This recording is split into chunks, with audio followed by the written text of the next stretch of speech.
Ciao ciao les petits loups, bienvenue, welcome avec Taskiller 85, j'espère que tout le monde va bien aujourd'hui et que vous avez passé un bon réveillon de Noël et que vous avez été gâtés, ouais même toi là qui a pas été super sage. Allez on se retrouve en direct live from la Taz Mobile pour aujourd'hui vous parler non pas du Hubsan Zino, même si les images étaient assez jolies, je suis encore en plein test avec cet appareil pour bien sûr vous faire la meilleure démonstration et test possible en vol. Donc bientôt le Zino en vol avec un jour comme aujourd'hui, j'espère, pas trop de vent et un petit soleil. Même si le soleil est un peu caché. Bref, aujourd'hui on n'est pas là pour ça. On va tester ensemble le King Kong ET115 V2, le fameux 3S. Donc voilà, j'espère que vous êtes contents, vous me l'aviez demandé. Alors moi je l'ai reçu avec le récepteur FR Sky, c'est pour ça que je vais utiliser ma T8 SG et non pas ma Nirvana. Mais il est disponible bien sûr en Fly Sky, en DSMX, DSM2 et en PNP également si vous voulez mettre votre propre récepteur bien sûr. Tous les liens seront dans la description bien évidemment. Je mettrai également pour ceux qui ont la T8 SG, je remettrai le lien de l'antenne que j'ai mise ici avec le petit raccord bien sûr pour avoir une bien meilleure portée. Et pour le test, je vous ferai un enregistrement du DVR avec les Fat Shark, les Attitude V4 et j'attends un nouveau DVR de la part de chez FXT qui enregistre en 60 fps. Donc très bientôt des petits DVR en 60 fps, j'espère que ce sera plus sympa. C'est parti, je vous parle du bébé. Donc déjà, comme on le sait, chez King Kong, on a l'habitude, une belle petite boîte. Franchement, ceux qui sont amateurs de King Kong vont avoir plein de boîtes chez eux. Tac. Et on découvre le petit engin, alors bien fourni, hein, super bien fourni. Je vous fais vite fait un unboxing.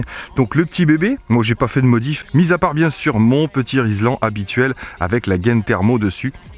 Voilà, ça lui fait un look aérodynamique et l'antenne est bien exposée sur le dessus pour avoir un max de portée.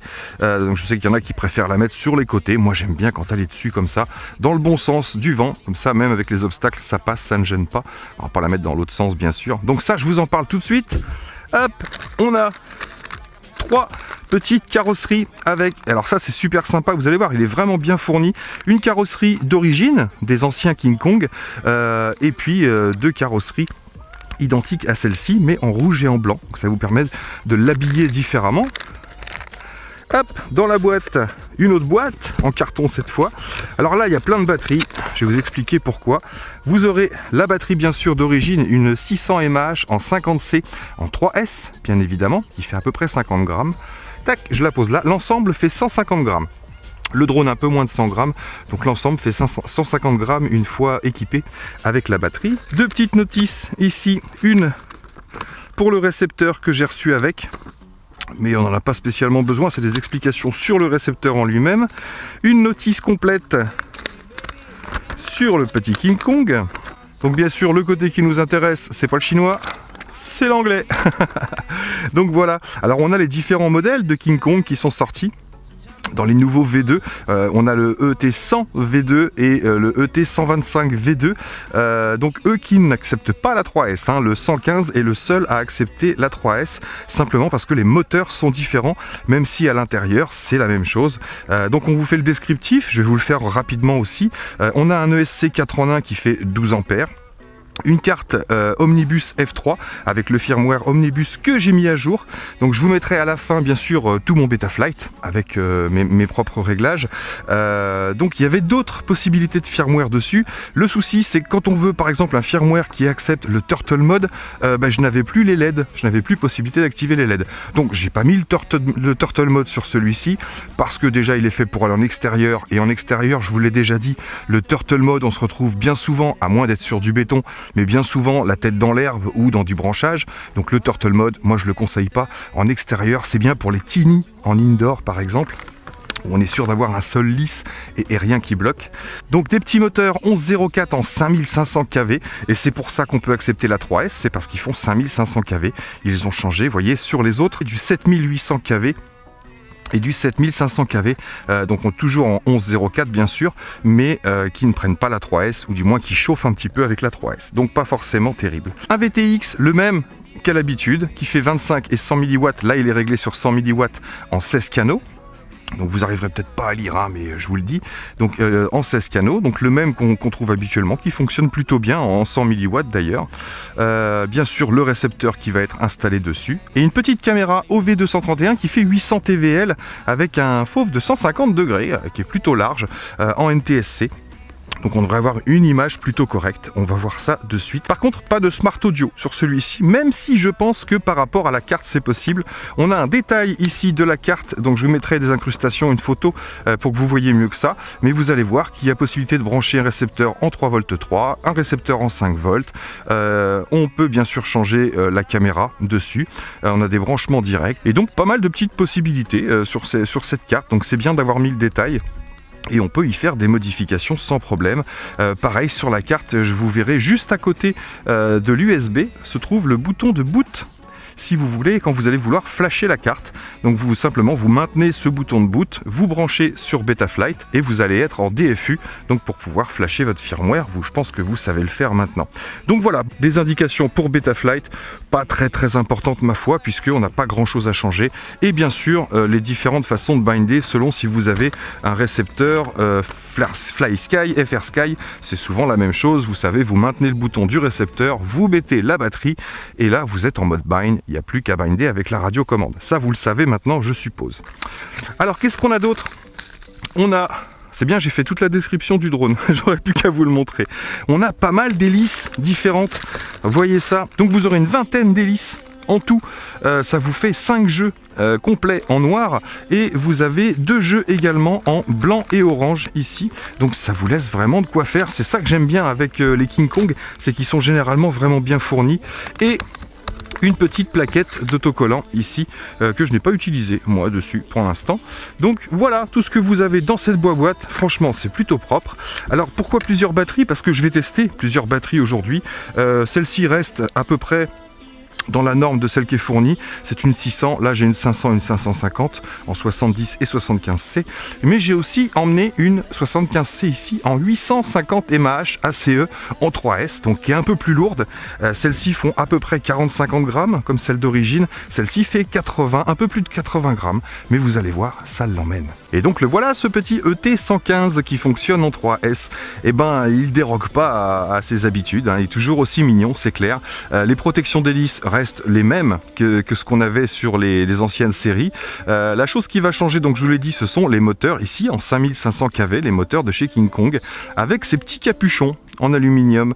Alors vous pouvez les retirer, vous pouvez l'alléger, d'ailleurs pour ceux qui veulent l'alléger complètement, parce que le petit défaut de ces protections d'hélice, alors la grosse qualité c'est que vous protégez l'engin, bien sûr, et les gens qui sont autour, mais le gros défaut aussi c'est que ça alourdit un peu l'appareil, ce qui peut aussi amener un peu de prop wash, un petit peu d'oscillation sur les virages, sur la récupération de puissance, mais qu'on peut gérer avec la manette, hein, bien sûr, avec les sticks.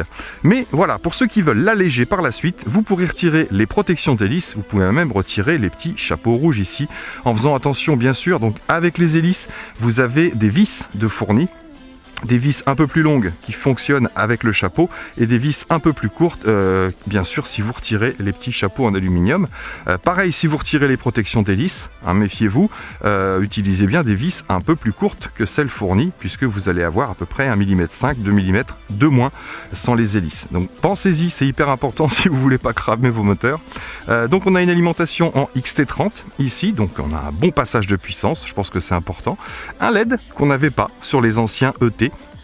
Ici un petit LED, simplement on ne peut pas lui modifier les couleurs, mais vous avez le rouge pour dire qu'il est en attente de bind ou qu'il n'est pas prêt, et le vert pour dire qu'il est prêt à voler, tout simplement. Là on a notre petite antenne VTX qui ressort sur le dessus, moi j'y ai pas touché, je trouve ça plutôt bien comme emplacement, placé vers le haut comme ça. On peut tout à fait modifier. Là, je ne vais pas l'ouvrir aujourd'hui, puisque là, on est à l'extérieur, je vais pas prendre de risque, mais très facile à retirer, hein. Vous avez 3 vis noires ici sur les côtés. Donc, on découvre en même temps le petit VTX qu'on a l'habitude de voir, avec le bouton directement sur le dessus. Donc, 16 canaux au choix. Et donc, ces 3 petites vis noires, vous les retirez. Vous pouvez soulever la canopie. Tranquillement bien sûr, puisque vous avez les antennes à ressortir, moi elle est fixée donc il faut que je fasse attention, et vous avez la caméra, mais le fil est assez long. à l'intérieur, donc vous pouvez soulever votre canopy au moins pour aller binder votre récepteur, sinon après vous n'aurez plus besoin de le faire, parce que même le bouton boot est accessible. Là vous le verrez peut-être pas à la cam, mais on voit l'USB, donc on y a accès par en dessous très facilement, et à côté de l'USB, à peu près à 1 cm à droite de l'USB, on voit le bouton boot, donc on peut avoir accès avec un petit ustensile, tout simplement sans retirer la canopée pour pouvoir modifier le firmware. Donc voilà pour ce petit appareil, des petites hélices en 23-45, donc un bon petit pas quand même en tripale. Vous allez voir que ça emmène plutôt pas mal. Sinon, pas grand chose à dire. La frame carbone est la même si on a l'impression qu'elle est un peu plus épaisse, je pense que c'est la même. Et toute la résistance vient dans le fait qu'il soit compact, comme ça, avec ses protections d'hélice, parce que même en cas de choc, la protection d'hélice vient taper contre le carénage, donc empêche bien sûr le châssis de se plier. Donc je pense qu'on est vraiment assez costaud sur ce petit engin. Mais on les connaît maintenant, on sait que ça marche. Allez, on va se tester tout de suite un petit vol, en vol à vue bien sûr. Alors je vais garder la batterie d'origine pour le vol en FPV, comme ça on aura à peu près l'autonomie, sans faire les fous. Et on va commencer par une petite batterie pas trop lourde. Ici j'ai une XF Power, donc pas le top non plus, en 550 mAh. Je vais accrocher ma balance. Voilà, la radio est allumée. Il n'y a plus qu'à. Allez, décollage du toit de la voiture.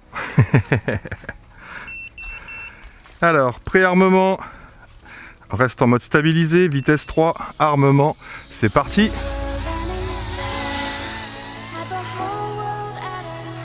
Donc la petite LED verte à l'arrière, vous avez vu. Plutôt sympa pour le repérer. Alors j'ai de la flotte là, hein, faut que je fasse gaffe. Donc le voilà le petit bébé. Petit bruit sympa. Ça marche. Allez, on va se faire un petit test de punch tout de suite. Donc en 3S, 550 mAh, 75C dans 3, 2, 1. Alors, qu'est-ce qu'on dit? C'est plutôt correct.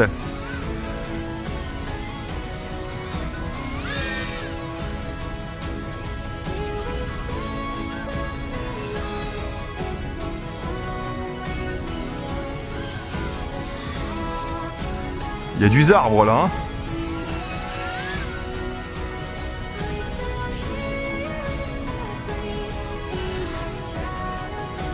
Ah, ça vole bien. Hein.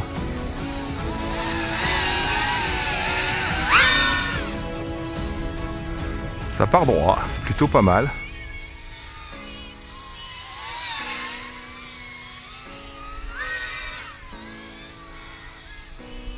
J'ai pas de sensé, ça aurait été sympa de voler avec des 3S en sensé. Ah, c'est propre. Hein.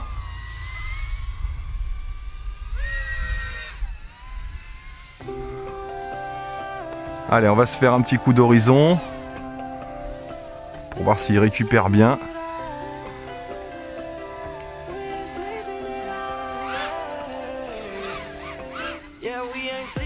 Aucun souci, hein.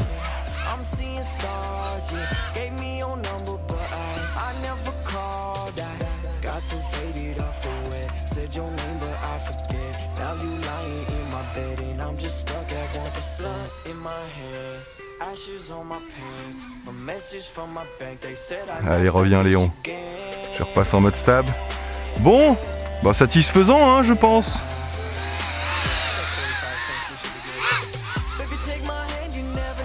Ah, il est précis, hein. Ça marche. Allez, on est parti en FPV. On va s'amuser un peu.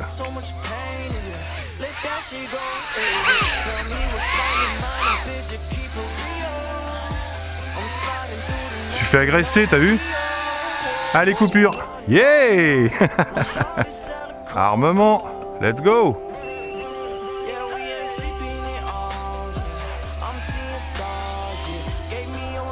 Alors là, je suis face au soleil. J'avoue. Alors la caméra face au soleil, c'est pas terrible. Dès que je me retourne, c'est beaucoup mieux.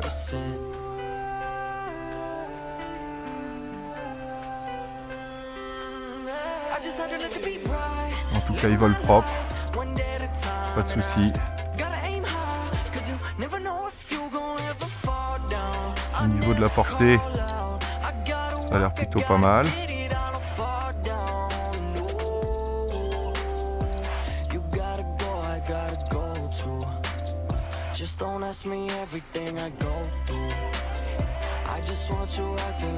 Ah, je pense qu'il faut que j'ajuste mes lunettes. J'ai un petit contre-jour qui est lié, je pense, au réglage de mes lunettes. Oula. Ça y est, je suis un peu perdu. Ah, je suis là. Ah, carrément.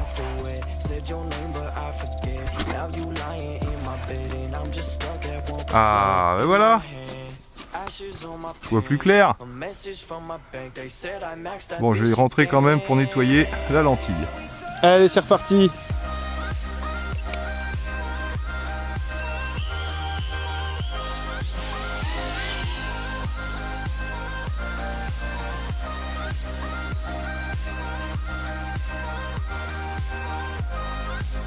Alors, il est bien propre, il est bien loqué. Là, je vais rester au-dessus du chemin. Ah, on a une bonne distance. Hein. Là, j'ai 200 mètres pratiquement. Pas de perte de vidéo, pas de perte de réception. Excellent. Premier petit roll. Nickel. Power loop. Ah, pas trop de prop wash. Pour pas dire pas du tout. Vous voyez, on n'a aucun prop wash.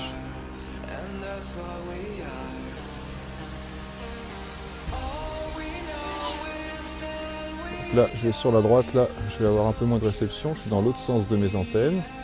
Ça va, c'est correct.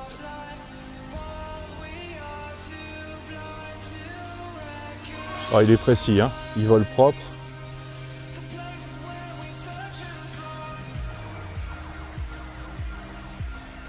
Là, on a un petit forette.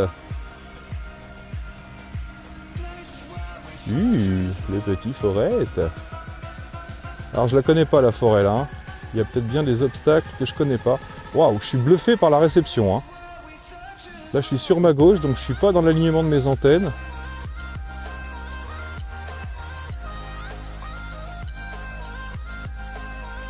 Donc, c'est plutôt propre.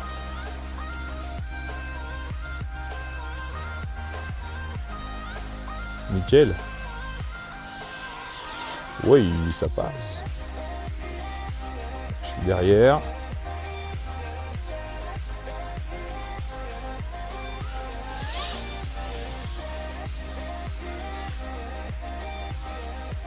Excellent. Allez, on va voler tranquille. Ah, je suis à 3 volts 5. Alors je redescends, on va mettre une autre batterie, on va tester la batterie que je vous disais tout à l'heure, la 850 mAh. J'ai réduit les gaz.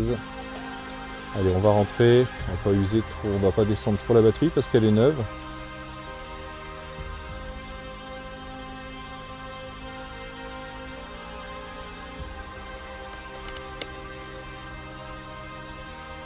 Oh, il va falloir que je nettoie la caméra là. Et les hélices aussi, les protections. Allez, je le ramène en mode stab.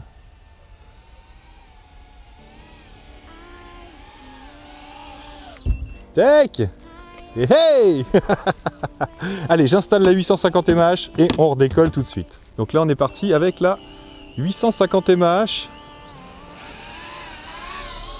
de chez CNHL. On retourne là?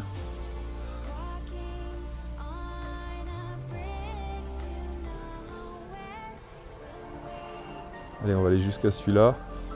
Je ne peux pas aller trop loin parce qu'après, je connais pas. Non, je connais pas. Il y a plein de petits arbres.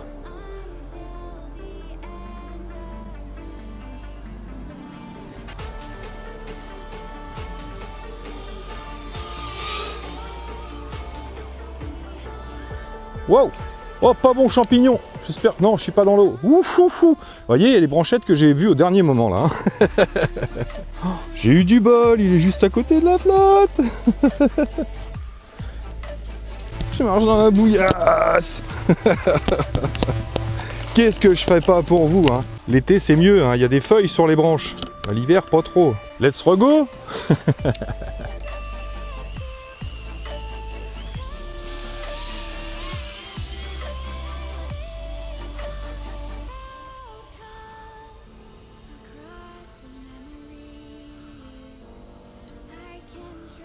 Ça marche quand même, hein.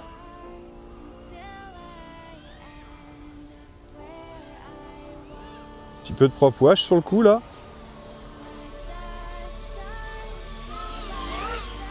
Yeah. Donc là, faut que je passe bas. Ah, j'ai pas nettoyé la cam. Je vois des petites choses. Ah, excellent en tout cas, hein, propre, hein.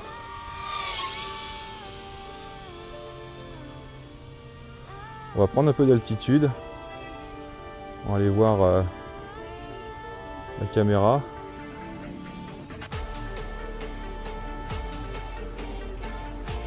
Caméra un peu moins propre que le GT8, que le Tiny GT8. Je trouve un peu moins nette. Suffisante quand même, hein, mais un peu moins nette. À mon avis. Les contre-jours, elle aime pas trop ça. Bon, après, j'avoue, c'est pas pour faire de la prise de vue, mais c'est important de le signaler. J'aime bien faire les petites lignes droites là.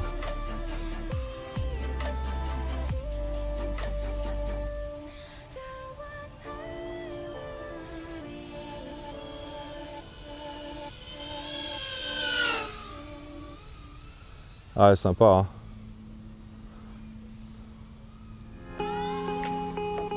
Donc sans problème, si vous voulez installer de la CNHL qui fait 850 mAh, ça l'emmène. Je ne sais pas si on va gagner beaucoup en autonomie.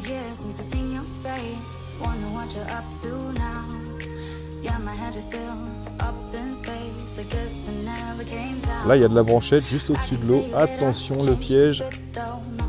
Touche la branche, plonge dans l'eau, t'as gagné.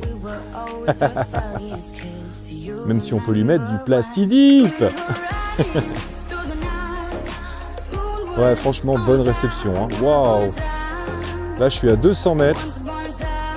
J'ai pas une parasite sur mes lunettes. Ah si, en demi-tour. Et pas de perte de réception, bien sûr, avec la radio.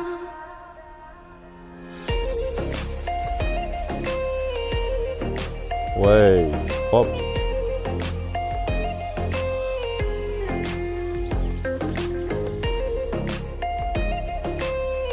Allez, on va se poser, ça suffit pour aujourd'hui. Wow! Eh ben, bien sympa, cette petite balade. Hop là! T'as raison de voler au-dessus de l'eau comme ça, là.